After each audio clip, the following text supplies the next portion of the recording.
All righty. Go ahead. Well, welcome everybody. And thank you for joining us today for our webinar series. We hopefully will have more people joining us as they come in, but as always, welcome to the Portland Elder Care Council. We are a group of volunteers located here in Oregon that are dedicated to helping our community deal with and plan for elder care issues that come up. So we want to help older adults, their caregivers and families, and educate them on resources and solutions to the problems that they're facing. So if you want to pop on, I mean, you can see most of us are here today. I'm Beth Lindahl. I'm a senior placement specialist. Kelsey Weingart is our senior real estate specialist, and Jamie Levin is our social engagement specialist. We're your executive team. And then today, Do you see weight still? Yeah. Yeah. There we are. So, and then today we have two of our own council members, Whitney Zeigler, right? Who's our professional organizer and senior move manager, and Melissa Swiontek, who's an aging life care manager and occupational therapist. They're actually presenting our webinar today on moving mom in, tips for a successful transition. So we're really grateful for their hard work. On the council, we also have Mariah Hurlbert, who is our financial advisor, Suzanne Rowe, our guardian and fiduciary specialist, and we have a few more. We've got, I'm gonna name them off. We've got Nora King, who's our Medicare specialist, also an excellent guesser of middle names. And we also have Sarah Nelson with AvraCares, and Jennifer Trendy, or Sarah specializes in home care, and then Jennifer Trendy is our elder law attorney specialist. So we're all here to support families as they navigate this process, and I'm going to send it over to Whitney and Melissa, and they're going to tell us some tips for a successful transition from moving your mom in. Thanks so much. I just wanted to ask a question here. What I'm seeing on my other screen is not what's I have on my computer. Are you seeing moving mom in, tips for a successful transition? We're seeing preparing what to bring. Yeah. There we go.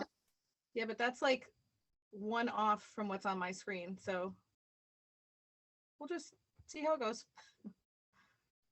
I can pull it up too. Yeah, it's completely different on my screen from what I'm seeing on the other one. And I don't know how to remedy that. I have up on my screen. Which of you guys is going first? I am. Okay, if you want to start talking, Whitney, and then I'll pull it up if you want. Okay. If we could go back to the slide that was preparing what to bring. Thank you. Yeah, before the picture wasn't there, now it is. So that's strange too. Yeah. Yeah. So as you may have surmised, starting early is going to be your friend. Oftentimes, at least with my team, we're working with folks who've had a medical crisis and they don't have a lot of time to plan. But if you do, that's wonderful. Please start as early as you can. It's never too early to start. So what we recommend that people do, instead of going through your house room by room, which can be really exhausting because the average American household has over 300,000 items. That's a quote from the Minimalists. Identify your treasures, your big rocks. What are the most important things for you? Narrow it down to 5 or 6 things.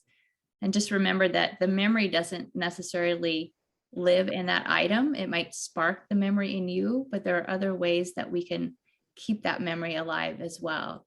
So if you had to narrow it down to just 5 or 6 things that are really, truly important to you, what are those big rocks? There's also a 3-dot system that I recommend. So once you've got your big rocks set aside, as you're, looking through your house and thinking about what to take with you for your next adventure, you can use a 3-dot system. So just even getting these at the Dollar Tree, green, yellow, red, and put a dot on it when you use it. So if it's something you use every day, it's a green dot. If you use it once a week, yellow dot. And then the red dots, are things that maybe you just use on a seasonal basis, or holiday decorations, things like that. So you can use them as like a stoplight system. You can also use red dots to mark things that for sure are not going with you. So there's different ways you can use and assign the dots, just as long as you create your own color key and you and your family and loved ones that are helping you are clear on it. So speaking of people who are helping you, you want to choose somebody who you can trust, someone who is non-judgmental and who will help you achieve your goals, who doesn't have their own agenda that they're trying to achieve or impose on you. I know that moving and right sizing can be really overwhelming for folks. So that's why it's important to have someone you can trust by your side. And sometimes it's nice to have a neutral third party who doesn't really have, any skin in the game, so to speak. Sometimes it can be trickier to work with family members and try to maintain the positive long-term relationships. So it could be, a friend from your faith-based group or from your exercise class. I mean, it could be cousin Sally, just whoever it is, they need to be a really good listener and someone that you can trust to be completely non-judgmental about you and your stuff. Break it up into small chunks of time. Do 10 minutes a day or 10 minutes twice a day. You don't make a marathon out of this where you're trying to do 10 hours in a day, because it's really going to be exhausting. Another tip is just to keep in mind that right sizing is a journey.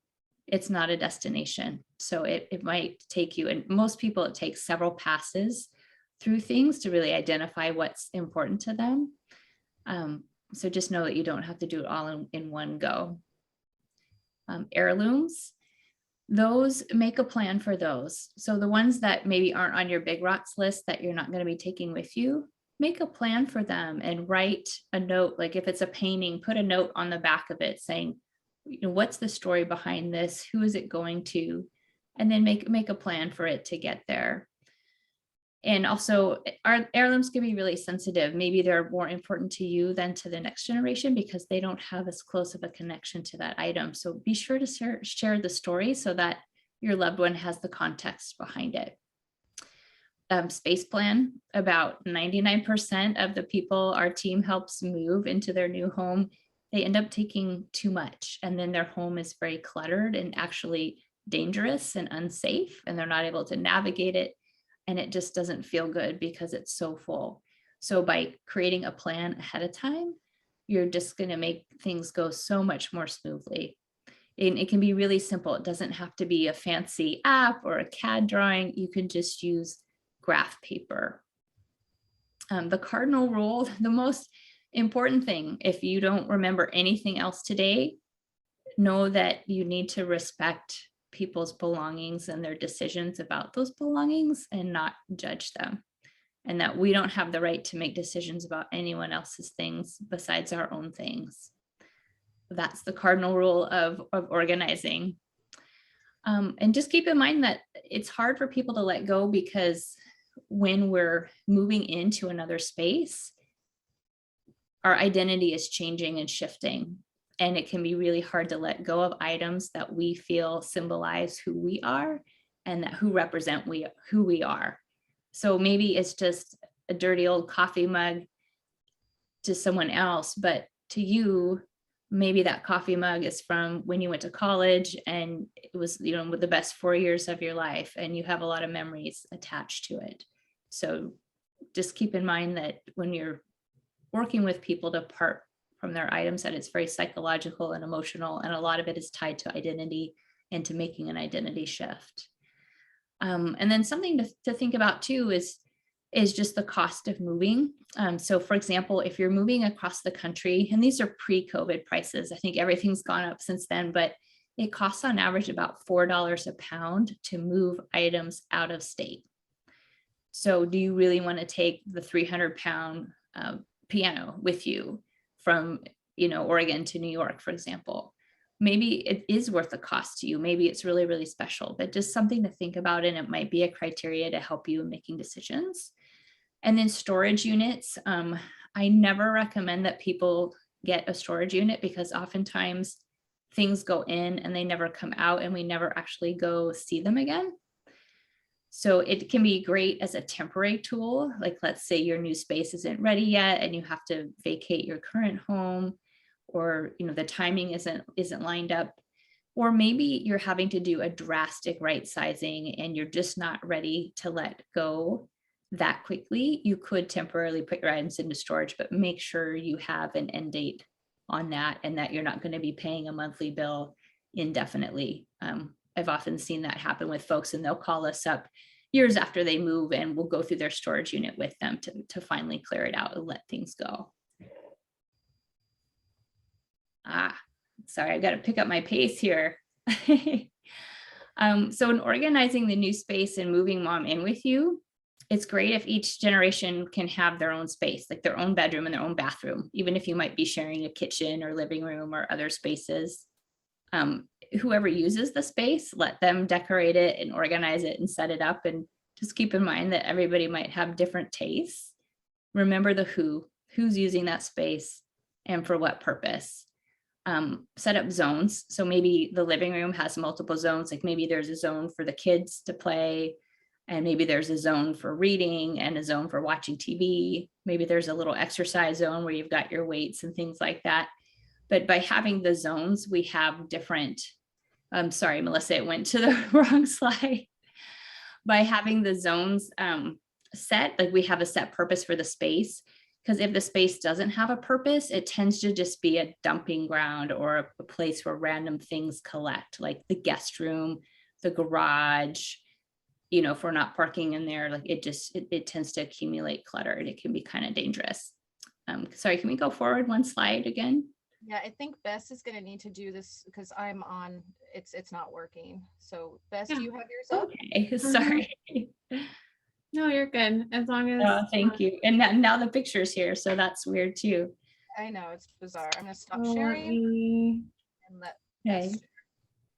I should have printed it out. Usually I do, but Good. I've never had it do that. Does everybody see this? yeah, actually we want to go back. I think this is a different section. There we go. Yeah, just keep in mind too that you want to have a safe space in the household for everybody to have their own private refuge so they can recharge their batteries. Like, grandparents might not be able to be around the grandkids for 24/7. They might need a little break and vice versa. And just, you know, we all need some privacy. So some separation tools that can come in handy in smaller spaces are using pocket doors, barn doors, or even hanging up a curtain with a tension rod just to visually separate spaces. And then just to respect that. So, you know, if grandma is in her room, then maybe the kids know that when grandma's in her bedroom, that means that she wants to be alone. Just for an example, splitting the space fairly, you can, so let's say the living room, and now we're incorporating some of mom's things in there. Some artwork, for example, maybe it's not to our taste, but maybe quarterly somebody gets to, you know, to bring in their art pieces. So maybe the daughter gets to have the first quarter and mom gets the second quarter and dad gets the third quarter of the year. So just know that you can always rotate things, that your space doesn't have to stay static. Have quiet and noisy spaces. We talked about that. Neurological safety is a term that I recently learned, and we all are wired differently with our brain wiring, and we all process information and sounds, and we take in different inputs differently. So for example, this room, this picture that you're seeing, this might seem peaceful to one person, whereas for another person, this might feel like a very visually noisy space, and it might be overwhelming and they might just shut down because they're processing too much information. And then for another person, maybe there's not enough visual stimulation in this room, and this room would bore them and put them to sleep. So just know that we're all different and we need to respect that. And we kind of need to organize the space based off of the person who has the highest level of sensitivity to that space. And we could talk more about that later if people have questions. And then the next one, Melissa, I don't want to cut into your time. I feel like I'm over time here. Fine, you're fine. Okay. So it's coming together as a family. So I highly recommend having a command hub. And here's just one idea. They can be in all different sorts of configurations, but here's one idea for you. Have an accordion file for loose papers and items where each person in the family has their own slot in that file, and keep it next to your command center. Keep important documents. You want to scan those and make them accessible to people in the household who need to have access to them, but just make sure that you have them in a place. Like it could be one of the slots in that accordion file where people can find them if they need them in an emergency. Create a family meeting space and hold regular family meetings where you can talk about issues and celebrate what's going well. But then, if maybe there are some things that need to be adjusted, you can come together and talk about them. And it's really important to bring those things up right away. If there's something that's starting to rub or starting to bug you, you want to don't let it fester. Talk about it as soon as you can. Technology. So everyone in the family might have a different comfort level with technology. Make sure that people who are living in the household can safely navigate it. If we have a Ring doorbell and mom doesn't know how to use it, show her how to do it, write out instructions, create a video, whatever mom's learning style is, or, if it's possible to safely include everyone as far as technology goes, then I highly recommend doing that. And then setting up systems, again, that work well. So if maybe, for example, you have a chore chart in the family and you rotate it once a week or once a month so that the chores seem fair to everybody in the house, or different systems are accessible. Like we talked about technology, who's doing dishes, for example, who's doing the laundry, XYZ. So this is a really fast overview. I feel like I could spend all day talking about these different things. So we're just giving you the quick and dirty overview today. But Melissa, I think this next section is yours. Okay.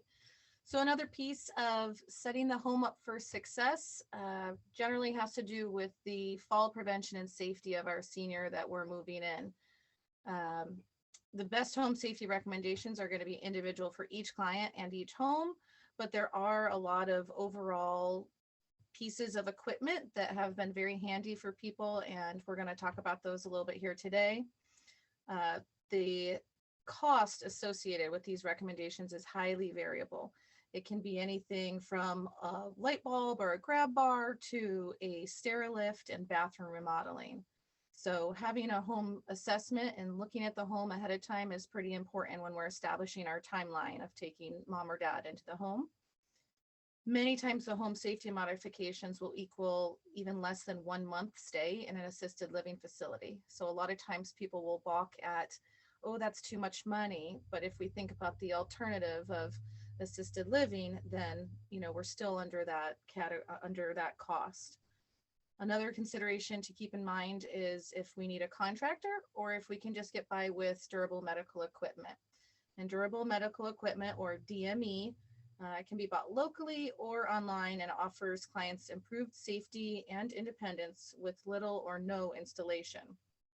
If we are going to go the contractor route, then we can incorporate some universal design concepts as well. And universal design basically speaks to the improved independence ability. So instead of doorknobs, you can do the lever knobs. So somebody doesn't have to have the grasping capabilities to turn a doorknob. Instead, you have a lever knob that they can just push down on to open a door.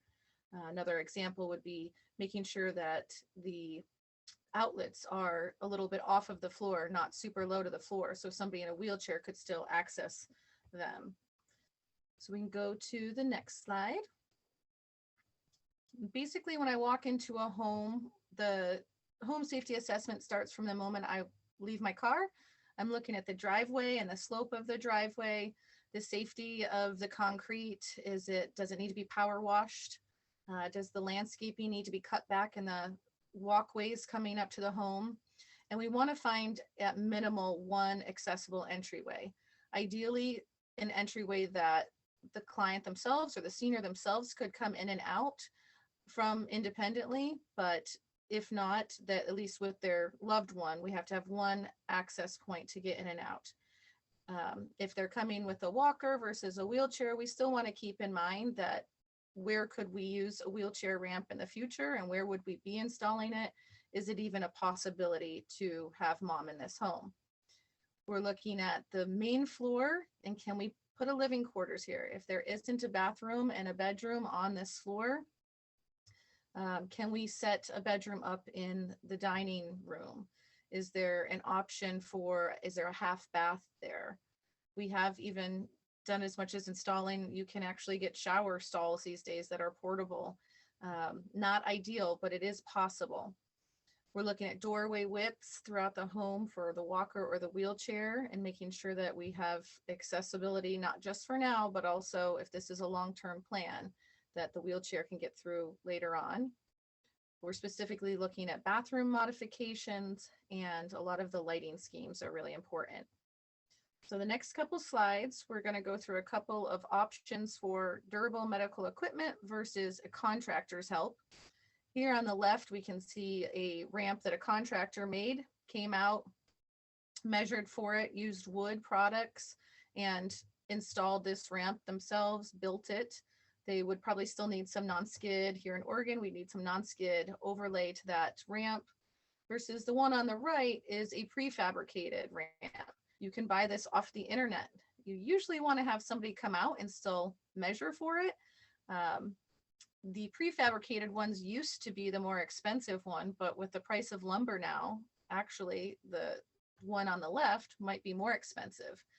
So we're taking a look at cost versus function, and if we actually need this now or later.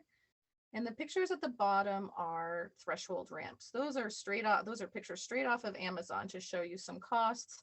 If you just have a few inches that you're trying to get into the doorway and it is a wheelchair need, then threshold ramps are really quite easy to install. The last two on there are called suitcase ramps, and they can be folded up, taken to somebody else's house if need be, to get them in the home if a wheelchair is needed. And those items are, like I said, Amazon, very easy to come by and consider durable medical equipment. Next slide. So the Age Safe America, which is a company that designates people as our home safety specialists, they have coined the term, grab bars are the new seatbelts. And if we think about that, we all wear seatbelts in the car. We don't always get in a car accident, but we wear that seatbelt anyways. Most of the time when I walk into clients' homes, I'll see a towel bar in there, and that towel bar is not secured. It's probably even fallen off of the wall. And sometimes I'll suggest a grab bar and they'll say, oh, I've never had a fall in here yet, or oh, I don't need that yet. It hasn't been an issue.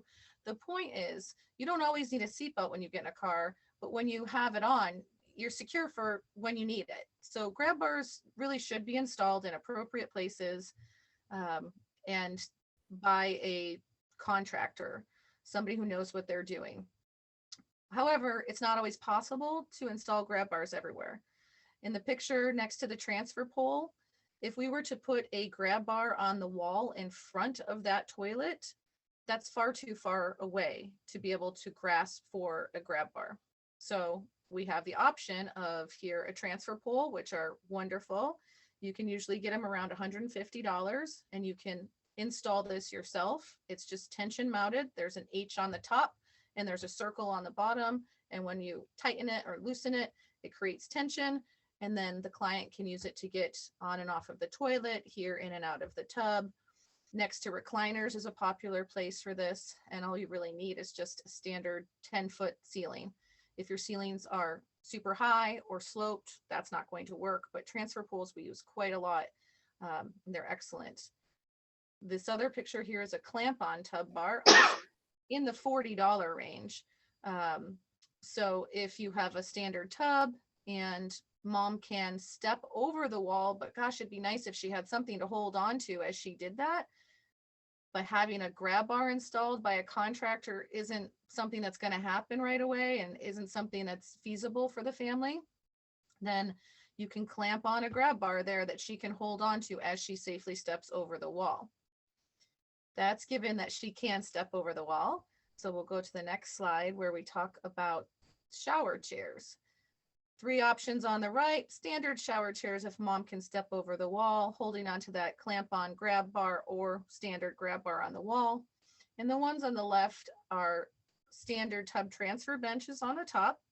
The 2 legs sit inside the tub and the other 2 legs sit outside the tub. So you walk in there, you sit down on the bench, and then in sitting, you bring your legs over the wall.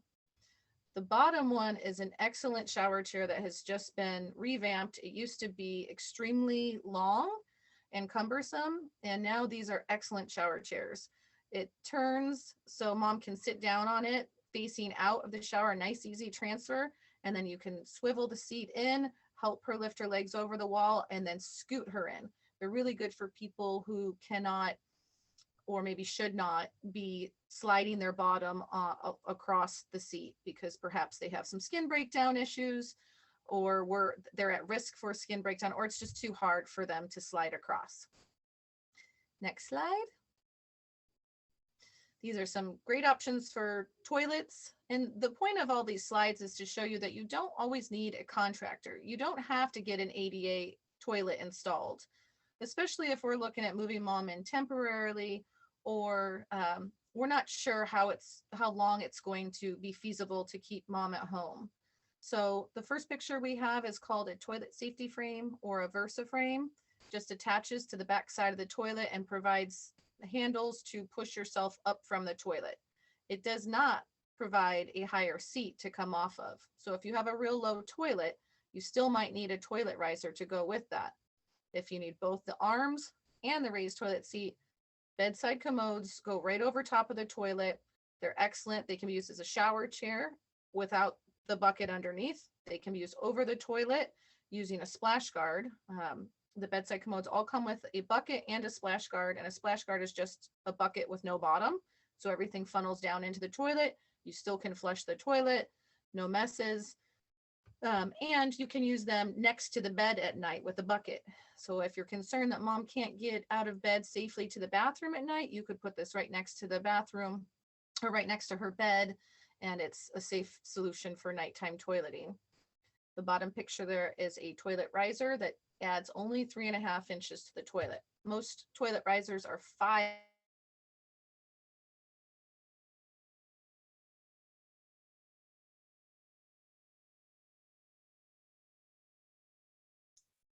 Hold on, Melissa. Am I the only one that's seeing her frozen?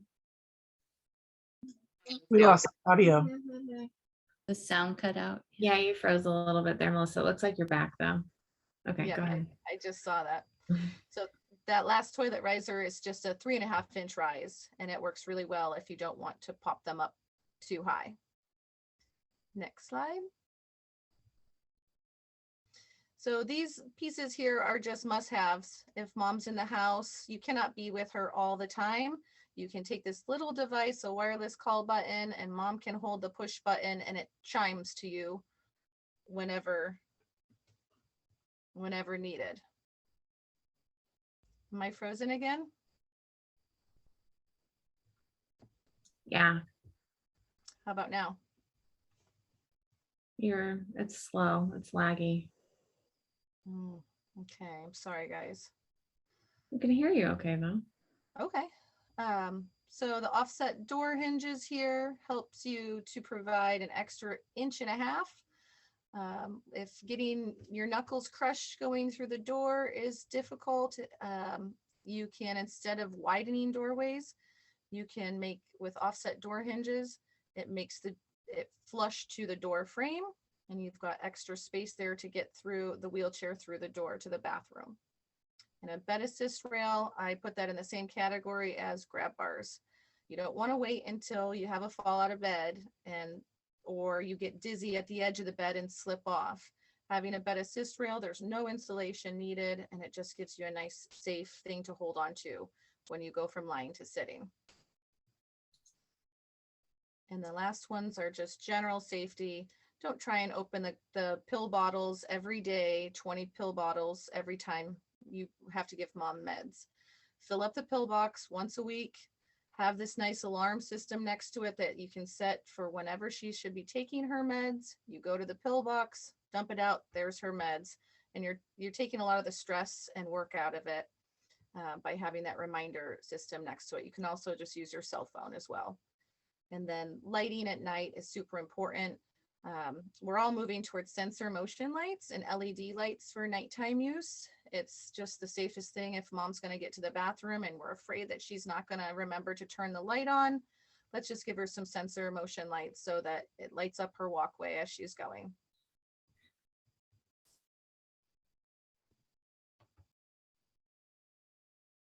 And Whitney. Thanks, Melissa. So we're going to a different topic now, which is boundaries. And it's super important when we're merging households or moving mom or dad in with us. As I talked about earlier, it's really important to communicate your expectations early and clearly. And I highly recommend that you set some ground rules ahead of time. And you can also create what's called a comfort agreement. So let people know what you need, ask them what they need, and just be really upfront about it and transparent. Sometimes when we are merging households, we can get into this role reversal. So now we're taking care of our parents instead of them taking care of us. But it can cause some old hurts or old patterns to reemerge. So try to be cognizant of those. Try to be very patient, and again, identify things as they come up. Allow as much dignity and autonomy as you can for your mom, moving her in, and privacy too, of course.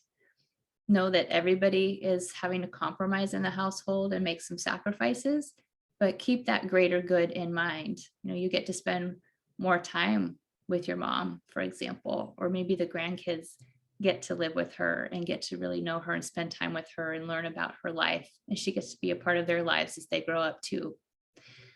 Model good self-care.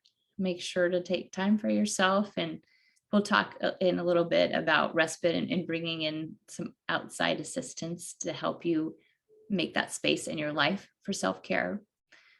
Talk about the expectations up front. Some of the things you want to talk about are money. Is mom going to be helping with some of the bills, or are you covering all the costs? How is this going to work? What are you comfortable with? What about chores? Who's doing what? What about guests? If they come to visit, how long can they stay? Who's allowed to come visit, especially during COVID? Have a plan for all of these things in advance. Talk about childcare, elder care, and pet care. We don't just want to assume things like, for example, that grandma's going to take care of the grandkids or vice versa.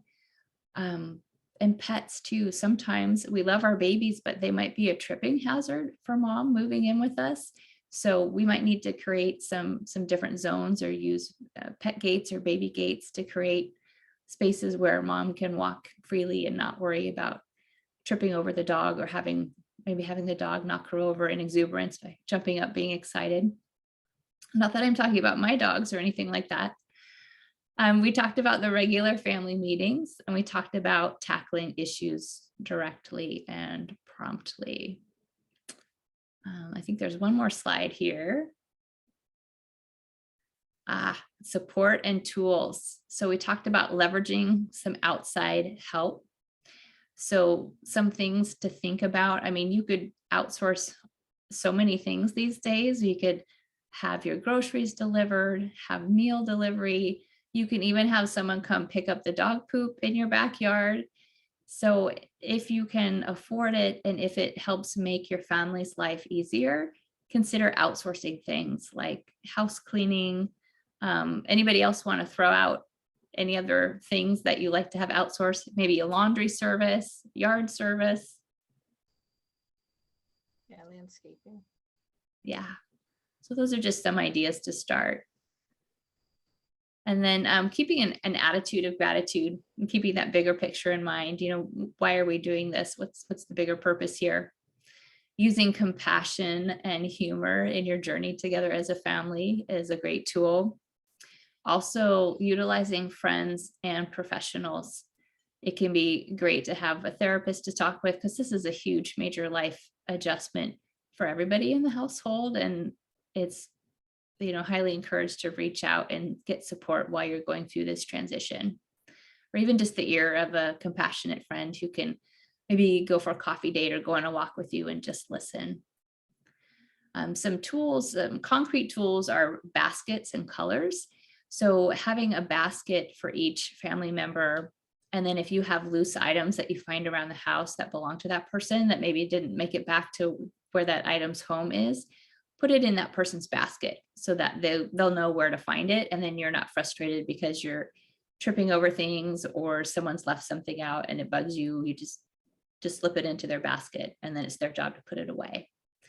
And different colors. So some families will use like plates, like for example, everybody in the family has a different color plate, bowl, cup. And then, whose it is and who's responsible for washing it, or different colored towels. Like, let's say my colors are orange and all my towels are orange, and my plates and things like that are orange as well. So that's just one simple system there. Surfaces, agree on as a family. Are you going to try to keep your surfaces clear? So that things don't accumulate clutter, because any horizontal surfaces, they just have a tendency to attract clutter.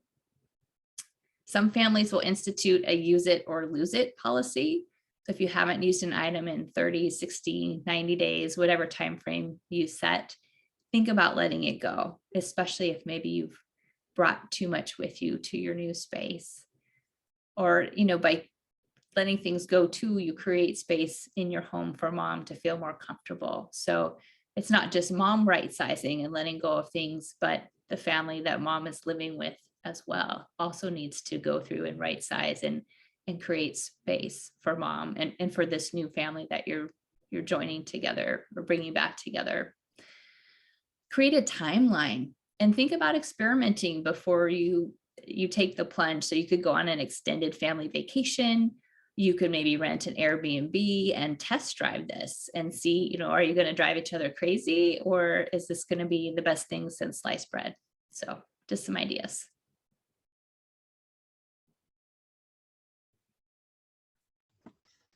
So there are some physical and emotional priorities that need to be considered if you are going to become someone's primary caregiver.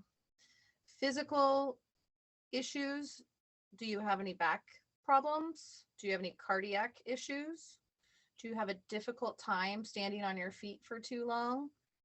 All of these aspects are really important to consider when you're involved with somebody else's care 24/7. The emotional side of things, though, having another person rely on you 24/7 can be emotionally draining. So we really have to consider any history of mental illness, depression, personality disorders, bipolar issues. These can all create issues with the relationship with caregiving for your loved one, and things that should really be considered. Whitney touched earlier on also past issues in your relationship with mom can resurface during these times. So things that should all be talked about ahead of time. Your medical awareness comes into play, and some of these things can be taught, such as when mom needs a new medication, what you should be looking for symptom-wise. If she's showing signs of increased confusion, how are you monitoring that? Those things can be taught, but there are some other issues that have come into play with some of my clients. One of the biggest things being is, are you able to deal with incontinence? If mom no longer can toilet herself, are you able to help with pericare? Is that something that is just absolutely not in your wheelhouse? Then that obviously needs to be considered. And that toileting at night, if mom or dad is independent with toileting, that is a huge difference from you having to get up every time that mom needs to go to the bathroom at night. That lack of sleep on your part can be a really big barrier to burn, or a really big issue for burnout, and something that we need to consider and problem solve through. So the next slide. This here is the Caregiver Burden Self-Assessment, and it can be found on agingcare.com. And it's a really nice little layout. There's actually 2 pages of questions. I've just put the first page of questions here. And at the end, it gives you where you fit into the categories of burnout currently.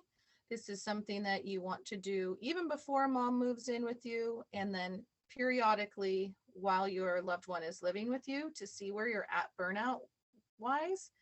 There's also another page that's not listed here, and it gives you a full link of possible resources online that can help you depending on where you fit into the scale here. And it's just a really good resource for everyone to do from time to time once mom has moved in. So some tips for success. You want to prioritize your self-care as a primary caregiver, and that means exercising if you can, hydration, getting sleep. That means understanding what respite is and when you could utilize respite, whether that's from another family member stepping in or through a long-term care policy if you have an option to put mom in assisted living temporarily for respite. I usually try to also make sure that the primary caregiver is okay with asking for help from the other family members. Sometimes the other family members might only have 3 hours, but we can get a calendar going and say, okay, Susan's going to be here on Fridays for 3 hours. And that's when you can either schedule a nap or schedule your groceries. But sometimes just asking for help is the hardest thing. So becoming okay with asking for help and then delegating some other family members to help you. Teamwork is the dream work. So we have to keep utilizing everyone that we can, whether that's paid help, caregivers, or people who come and just socialize and have conversations with mom and give you a little bit of a break, or family members, friends, neighbors who said, how can we help you and support you? You know, the goal there is to try and take them up on that. If you don't take time for your wellness, you will be forced to make time for your illness. So that's really important as becoming a primary caregiver. So we have, if anybody has any questions, I see Bill asked, is that hand thing available on Amazon? Not sure which hand thing you're asking about. Was it the one holding up the tree? The photo of the statue holding up the tree? Exactly. I'm not sure which one that was. Well, I think it's on Etsy. You're gonna have to look there. Okay. Shipping charge might be outrageous, Bill. Yeah. You think? If we don't have any questions, we do have 2 case studies that we can just go through. They're pretty quick. So first case study, and these are actually cases that I've worked on in the past, not real people's names, but first one, Sarah's mother, Susan, lives in New York, and Susan lives in assisted living where she resided with her husband until he passed away last year. Sarah is worried that Susan is quite isolated now and does not have much social stimulation. They have been contemplating moving Susan to Oregon to live with Sarah and her husband full time. What does Sarah need to consider? So any thoughts on first things that Sarah needs to consider? Anyone? Yeah, I think the big thing is I hear this a lot too, from the older adult, is that they pick up and leave their community to either live with their children or live closer to their children.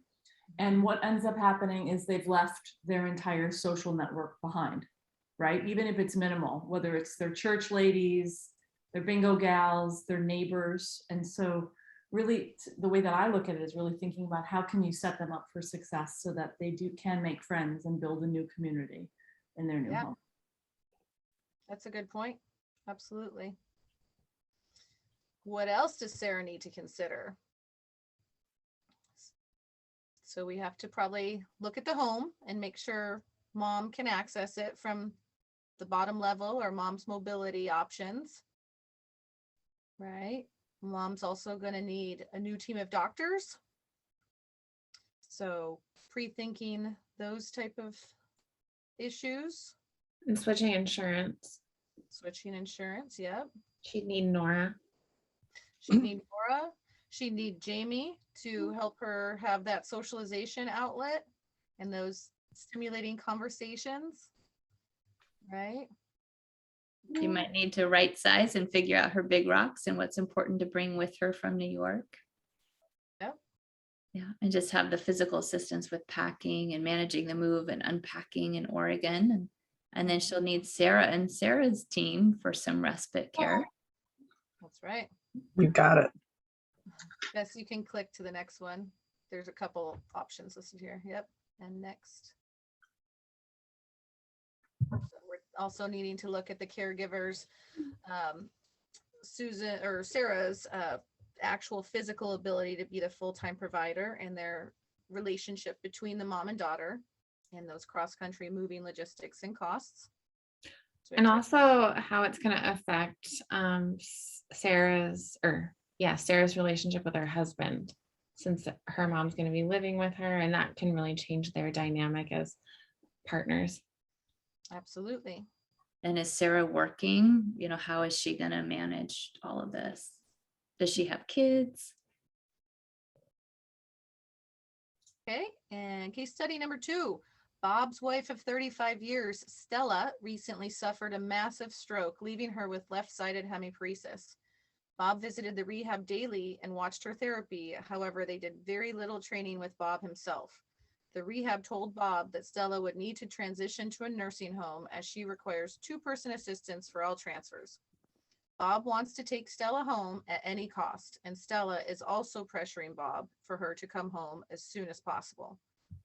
What do they need to think about and consider in this transition?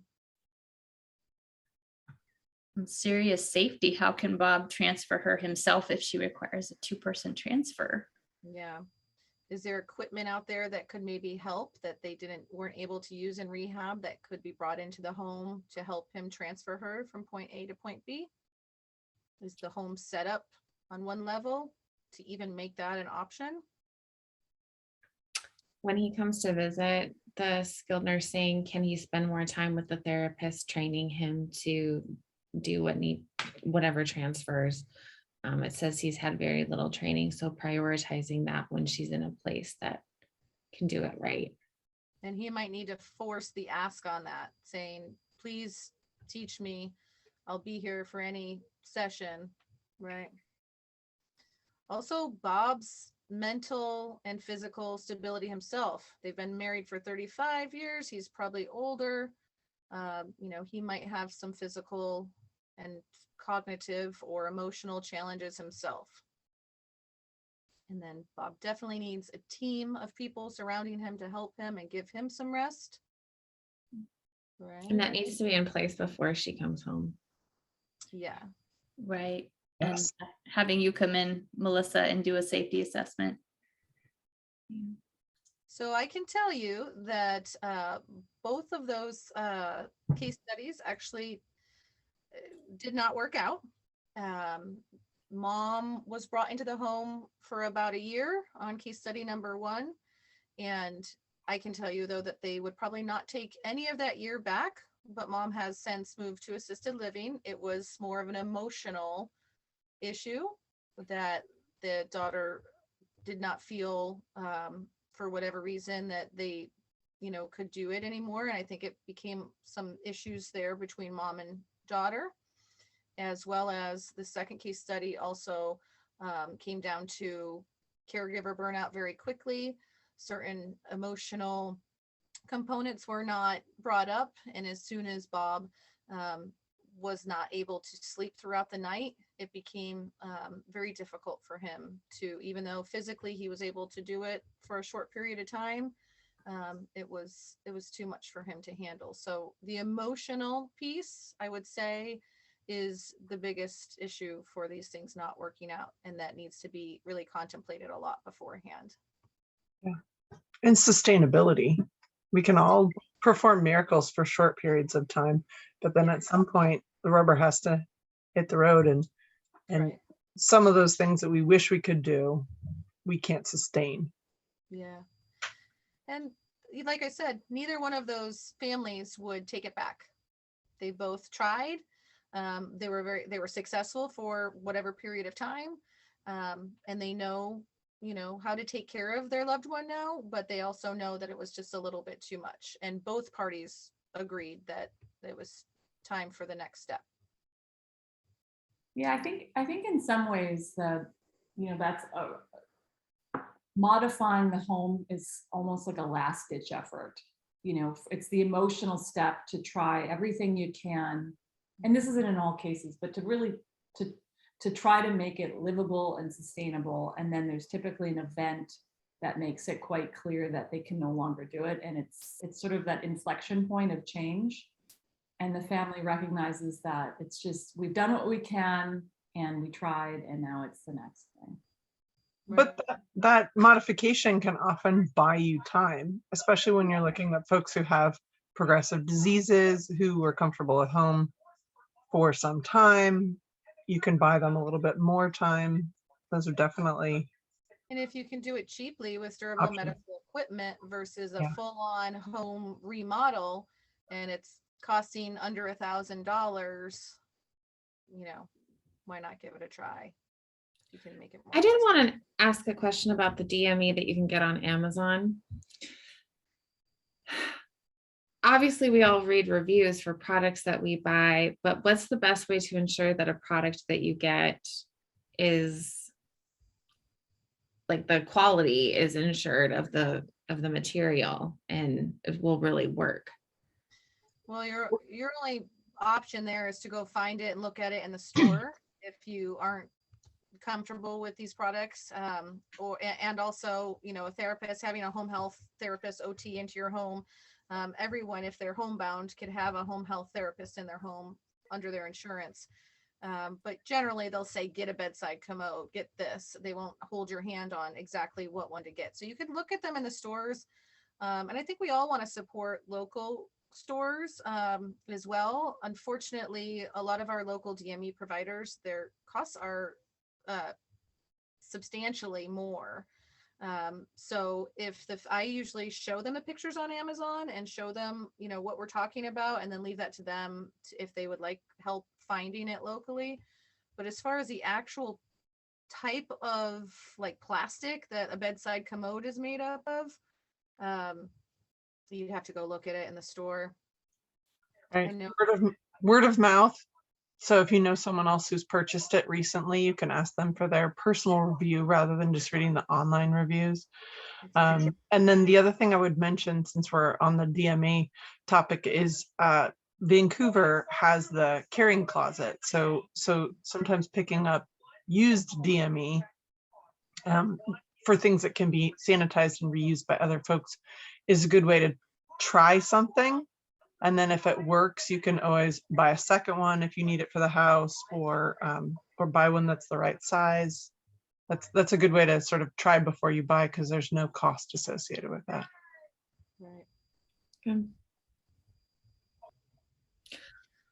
Well, thank you guys. That presentation was super helpful. I think all of us provide assessments for our clients in different ways, and we come into helping them and then our own families from a certain perspective, and we know things that we're looking for, but it's really helpful to have your perspective as well, and it helps us create this like really rounded assessment when we're working with people to touch on everything we can, and then we have each other to fall back on. So we will end the recording here shortly, but it will be posted so people can access it, and along with our contact information for Portland Elder Care Council.